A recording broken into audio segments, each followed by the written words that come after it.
ठीक है। चलिए स्टार्ट करते हैं। आज का वीडियो बहुत इंपॉर्टेंट होने वाला है, क्योंकि आज हम देखने वाले हैं कि ऐसे कौन से सब्जेक्ट हैं जो आप पीसीएमबी सब्जेक्ट्स के अलावा पढ़ सकते हैं। PCMB means physics, chemistry, maths and biology. इन सब के अलावा ऐसे कौन से सब्जेक्ट्स हैं जिनको आप पढ़ के आगे जाके आपको बहुत ज़्यादा यूटिलाइज हो सकते हैं। लेट्स से आपको फिजिक्स, केमिस्ट्री, मैथ्स, बायोलॉजी बहुत डिफिकल्ट लगता है, तो ऐसे बच्चों को क्या पढ़ना चाहिए।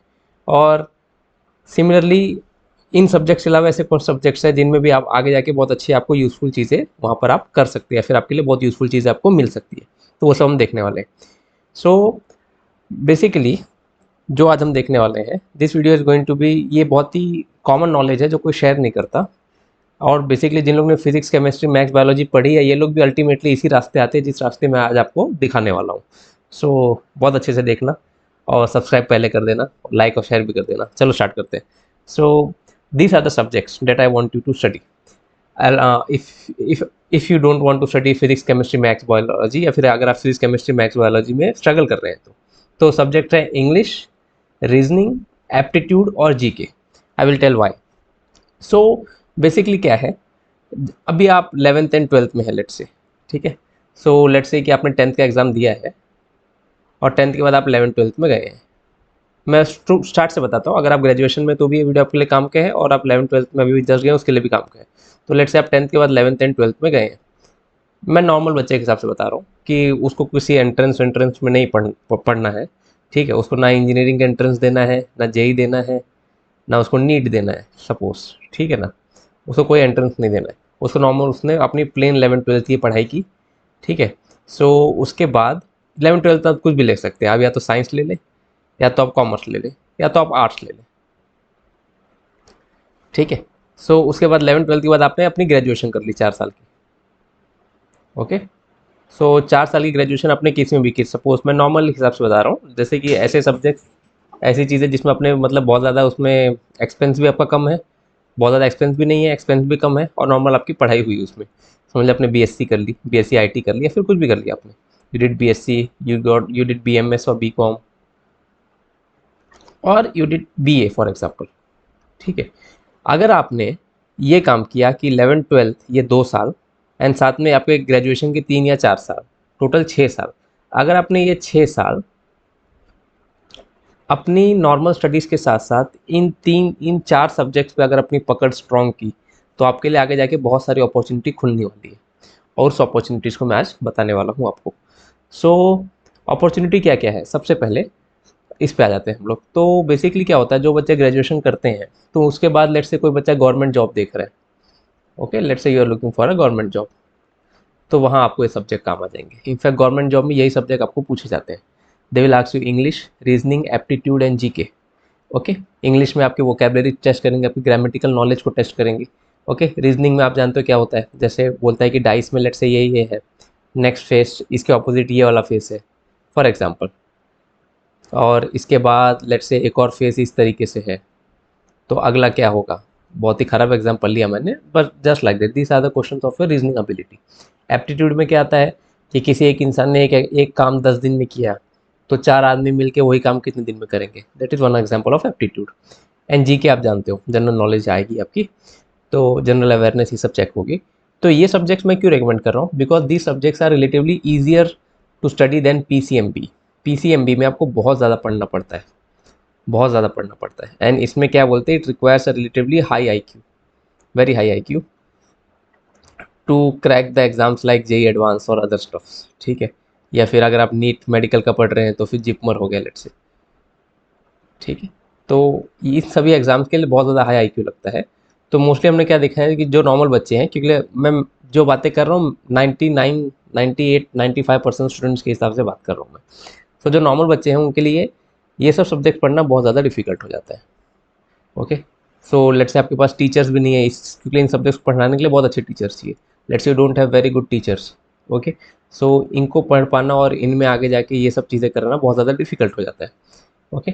मैक्सिमम स्टूडेंट्स के लिए क्या एडवाइस है कि आप अगर नॉर्मल स्टडीज आपकी कर रहे हैं, लेट्स से कि आपको let's say financially you don't suppose you can not do engineering, you can not spend too much money और इंजीनियरिंग, और या फिर आप क्या कहते हैं कि किसी एक्सपेंसिव कॉलेज से मेडिकल नहीं पढ़ पा रहे, फॉर एग्जाम्पल। सो सो इस फील्ड में भी आप करके आपको एक अच्छी क्या कहते हैं कि वहाँ से आपको जॉब अपॉर्चुनिटी मिल सकती है। तो ये हो गया। तो गवर्नमेंट जॉब्स में यही चीज़ें पूछी जाती है। जिसने भी अगर आपके किसी सीनियर घर में किसी ने गवर्नमेंट जॉब की प्रिपरेशन की होगी, वो देखेंगे वो इंग्लिश, रीजनिंग, एप्टीट्यूड, जीके ही पढ़ता है, और एग्जाम में वही चीज़ें पूछी जाती है। डिपेंडिंग अपॉन कि एग्जाम का क्या लेवल है, इनका लेवल अलग अलग उसमें होता है। ओके, मैं ये सब्जेक्ट क्यों कह रहा हूँ, क्योंकि ये सब्जेक्ट आप खुद से पढ़ सकते हैं। आप खुद से यूट्यूब से देख देख के इस चीज़ को सीख सकते हो और पढ़ सकते हैं। And through out the time कि आपका 11th है, 12th है, इसके 2 साल हो गए, एंड ग्रेजुएशन के 3 साल और हो गए, 3 या 4 साल। तो ये 6-7 साल में आप अपने आप को इन चीज़ों में बहुत अच्छे से तैयार कर सकते हो। ओके, सो एक चीज़ तो ये हो गई, गवर्नमेंट जॉब की अपॉर्चुनिटीज खुल जाती है आपके लिए। या फिर अगर आप क्या कहते हैं कि लेट्स से आप फॉरेन स्टडीज़ के लिए जा रहे हो, आप मास्टर्स के लिए या फिर हायर स्टडीज़ के लिए जा रहे हो, बाहर जा रहे हो, ठीक है, तो उसके एंट्रेंस में भी यही चीज़ें पूछी जाती है। यस, ठीक है। सो मास्टर्स स्टडीज़ के लिए या फिर हायर स्टडीज़ के लिए आपने किसी और चीज़ में आप जा रहे हैं, सो उसमें भी यही चीज़ आती है आपको। They will ask you English, they will ask you aptitude and reasoning, G K वो लोग नहीं पूछेंगे, ठीक है, लेकिन यही 3 सब्जेक्ट की नॉलेज आपकी टेस्ट होगी। उसके बाद क्या, लेट्स से कि you are planning to do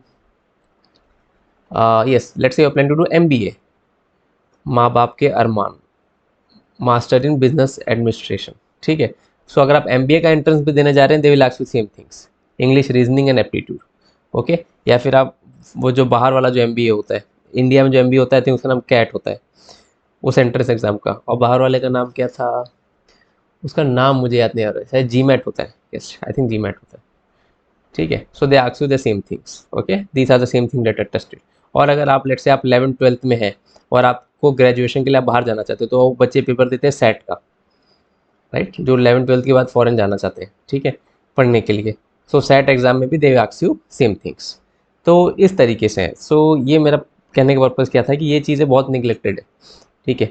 main market में क्या हो रहा है कि लोग सभी हर कोई पीसीएम भी पढ़ना चाह रहा है, physics, chemistry, maths and biology.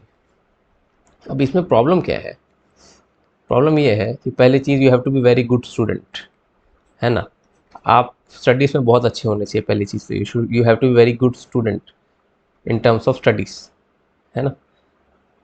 सो उसके साथ साथ you have to have very good teachers, your teachers have to be very good.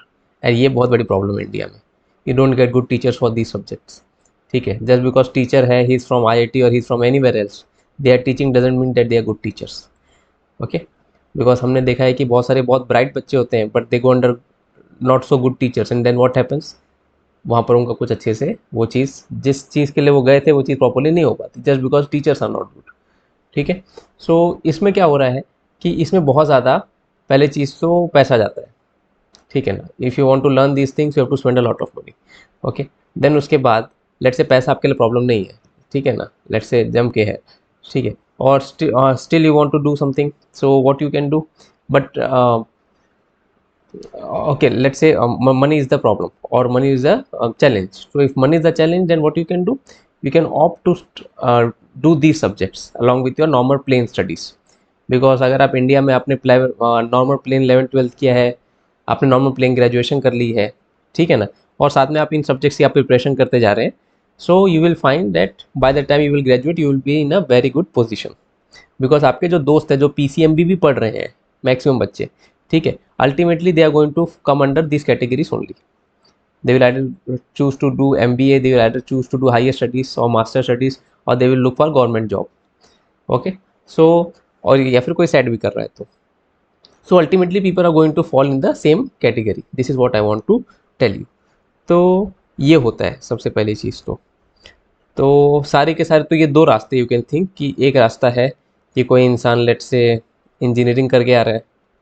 अभी बहुत ध्यान सुनना, बहुत इंपॉर्टेंट चीज़ बता रहा हूँ। लेट से कोई इंसान इंजीनियरिंग करके आ रहा है फॉर एग्जांपल, या फिर वो क्या कहते हैं कि इंजीनियरिंग बहुत फेमस है, इसके लिए मैं इसी के हिसाब से बता रहा हूँ। और लेट से आपने नॉर्मल बीएससी, बीकॉम या बीए किया हुआ है, ठीक है ना। जैसे ही आपका ग्रेजुएशन दोनों जन का कंप्लीट होता है, जैसे ही आप दोनों जन का ग्रेजुएशन कंप्लीट होता है, तब उसके बाद क्या है, देखो ग्रेजुएशन के बाद तुरंत नौकरी कभी मत करना, ठीक है ना। अगर आप हायर स्टडीज़ पढ़ सकते हो तो पढ़ो। क्यों पढ़ो, क्योंकि जब आप बड़े होगे, मतलब जब आप काम करोगे, तो अगर आपने हायर स्टडीज़ आप करके आए, आप मास्टर्स करके आए हैं, ठीक है, या फिर फॉर एग्जांपल किसी चीज़ में, और किसी ने बस ग्रेजुएशन किया है, तो फॉर सेम काम के लिए जो हायर स्टडीज़ और मास्टर्स करके आए उसको ज़्यादा सैलरी रहेगी, ठीक है, और आपके ज़्यादा अच्छे कनेक्शंस रहेंगे। कनेक्शन मीन्स कि आप अगर एक बाहर जाके आएंगे तो एक आपको एक नया एक्सपोजर मिलेगा, तो वो सारी चीज़ें रहती हैं। ठीक है, तो लेट्स से कि दोनों ने ग्रेजुएशन की है, तो ultimately suppose you are planning to study further, ultimately you are going to study these subjects only, they are going to test your knowledge of these subjects. Okay, in fact मैंने तो देखा है कि जो बच्चे बाहर जाते हैं मास्टर्स करने के लिए इंजीनियरिंग में for example, their entrance exam only asks these subjects, they don't ask them their knowledge of engineering over there. Yes, so they will only see कि आपके ओवरऑल परसेंटेज मार्क्स क्या थे। ठीक है, ओवरऑल आपने क्या परफॉर्म किया है, and they will test your knowledge in this. तो एक ये चीज़ हो गई जिसका आपको ध्यान रखना है। या फिर क्या कहते हैं कि लेट्स से किसी को MBA की तरफ जाना है, ठीक है, ठीक है, सो उसको अपनी लाइन चेंज करनी है। सो मोस्टली लोग क्या कहते हैं इस डायरेक्शन में चले जाते हैं। क्यों चले जाते हैं? बिकॉज आगे जाके इसी में नोट मिलता है। यस, रियलिटी ये है कि इसी में आपको ज़्यादा पैसे मिलते हैं, इसलिए लोग इसकी तरफ जाते हैं। ठीक है, तो ये अपॉर्चुनिटी सभी के लिए, आपने BSc किया है, आपने BCom किया है, या फिर आपने BA भी किया है। मैं BA इसलिए बोल रहा हूँ क्योंकि ये क्या बोलते हैं, MBA करने के लिए you do not require mathematics. Yes, MBA entrance के लिए मैथमेटिक्स की नेसेसरी नहीं है। तो आपने मैथ्स नहीं लिया तो भी आप MBA कर सकते हैं। लेट्स से आपने BA, आपने अपने ग्रेजुएशन में मैथ्स नहीं लिया है, you can still do MBA। Yes, that is stuff. तो अल्टीमेटली आप देखो, आपके जो दोस्त जिन्होंने इंजीनियरिंग की है वो लोग भी अल्टीमेटली आपके साथ MBA करने जाएंगे। Yes, that is stuff. लेकिन पढ़ना है, ऐसा नहीं कि पढ़ोगे नहीं तो फिर बाद में कुछ होगा, पढ़ना है। सो ये हो गया पहली चीज़। तो ये एक रास्ता है। तो ये कुछ सब्जेक्ट्स हैं, and they are very easy to learn, they are not very that much, they are not that much difficult. Okay, they are very easy to understand, very easy to learn. अगर आप पढ़ने में अच्छे हैं, ठीक है ना, और अगर आपको ये सब चीज़ों में नहीं जाना है तो आप ये सब सब्जेक्ट्स पढ़ के भी बहुत अच्छे से कर सकते हैं। सो आई होप आपको ये वीडियो पसंद आया हो, क्योंकि यही होने वाला है। ओके, यही होने वाला है। सो क्योंकि जो लोग इस सब्जेक्ट्स को पढ़ पढ़ रहे हैं, अगर कोई इसके रिलेटेड काम करता है तभी उसको ये सब्जेक्ट काम का है। ठीक है, अगर कोई physics, chemistry, maths, biology related कोई काम कर रहा है, ठीक है ना, फिजिक्स मतलब कि लेट्स से कोई इंजीनियरिंग रिलेटेड काम ही कर रहा है, ओके, या फिर कोई केमिस्ट्री रिलेटेड काम कर रहा है, ठीक है, केमिस्ट्री रिलेटेड काम मतलब कि कोई किसी फार्मा कंपनी में काम कर रहा है फॉर एग्जांपल, ठीक है, या फिर कोई मैथमेटिशियन है, या फिर किसी ने क्या कहते हैं कि डॉक्टर की ही, मतलब डॉक्टर है, या फिर कुछ भी मेडिकल रिलेटेड फील्ड में है फॉर एग्जांपल, ठीक है। सो उन्हीं लोगों के लिए ये सब्जेक्ट्स इंपॉर्टेंट है। बट लेट से आपका ऐसा है कि ठीक है, मैं पढ़ाई में अच्छा हूँ, बट क्या है कि मेरा ऐसा कुछ खासा इंटरेस्ट नहीं है। Okay, and suppose you want to save money. Okay, so for ऐसे बच्चों के लिए ये रास्ता ज़्यादा बेटर है। बिकॉज बिकॉज अल्टीमेटली क्या होता है, मोस्ट ऑफ द लोगों को इनमें इंटरेस्ट ही नहीं होता। ठीक है ना, मोस्ट ऑफ द पीपल को, किसी को इसमें ज़्यादा इंटरेस्ट नहीं होता। वो एक आधा बच्चे जो बहुत ही ज़्यादा उसमें शार्प रहते हैं, उनको ही इसमें ज़्यादा इंटरेस्ट आता है। तो इसलिए लोग क्या करते हैं, ग्रेजुएशन के बाद देखते हैं कि हम क्या करें जिसमें हमको ज़्यादा सैलरी मिल जाए। ठीक है, तो लोग अपना MBA करने चले जाते हैं, या फिर कोई मास्टर्स करने चले जा रहे हैं, हायर स्टडीज़ के लिए चले जा रहे हैं, या फिर कोई गवर्नमेंट जॉब की प्रिपरेशन करने चले जा रहे हैं। ठीक है ना, तो वहाँ पर ये सारा नॉलेज, आपका जो प्रीवियस नॉलेज है, वो सब बहुत ज़्यादा पूछा नहीं जाता। यस, यही होता है। तो ये वाली बात थी। सो आई होप मैं आपको ये सारी बातें आपको समझा पा रहा हूँ। ठीक है, सो एक ये चीज़ हो गई। सो एक और आप काम कर सकते हैं, आप BSc में IT कर सकते हैं। अगर आपको लेट्स से अभी आजकल IT फील्ड ज़्यादा है, ठीक है ना, ज़्यादा अच्छे से ऊपर चल रही है, उसमें उसमें ज़्यादा सैलरी मिलती है। अगर मैं ठीक सा कहूँ तो let's say you don't have fees to pay for engineering, so आप BSc IT करने के बाद भी आप फॉरेन जाके क्या करते हैं कि वहाँ पर रिलेटिवली सही ठीक ठाक चीज़ों में मास्टर्स कर सकते हैं, ठीक ठाक अच्छी चीज़ों में मास्टर कर सकते हो। आप देखो, आपका जो दोस्त जो इंजीनियरिंग करके आया था और आप जो नॉर्मल ग्रेजुएशन करके बैठे हो, आप दोनों जन साथ ही में काम करोगे अगर आपने उस तरीके से वो किया है तो। सो ये है, थोड़ा बहुत सैलरी का ऊपर नीचे होगा, लेकिन आपने स्टार्टिंग में पैसे बचाए हैं तो बाद में आपको वो चीज़ वो कवर अप हो जाती है। अगर आप काम में अच्छे हैं तो वो सारी चीज़ें ओवरऑल लास्ट में कवर अप हो जाती हैं। आई होप मैं आपका मार्गदर्शन कर पाया। ठीक है, सो ये किसके लिए बनाया था मैंने वीडियो, स्पेशली कि लेट्स से दोस्त who want to save their money initially, तो ये आप कर सकते हैं। सो आई होप आपको पसंद आया वीडियो। ज़रूर सब्सक्राइब करना, लाइक करना, शेयर करना। एक और चीज़, अगर ग्रेजुएशन के बाद रुक सकते हो, थोड़ा काम कर सकते हो, उसके बाद बाहर जाना चाहते हो, वो आपके ऊपर डिसीजन मैं छोड़ता हूँ। बिकॉज वो आपका पर्सनल लुकआउट है कि आपको क्या डिसीजन लेना है उसके बेसिस पे। So fine. So thank you so much everyone. I hope you enjoyed this class. I hope you enjoyed this session. So take care. We'll see you in our next class. अगले ज्ञान की बात पे बात करेंगे। So subscribe, like और share. Thank you so much everyone.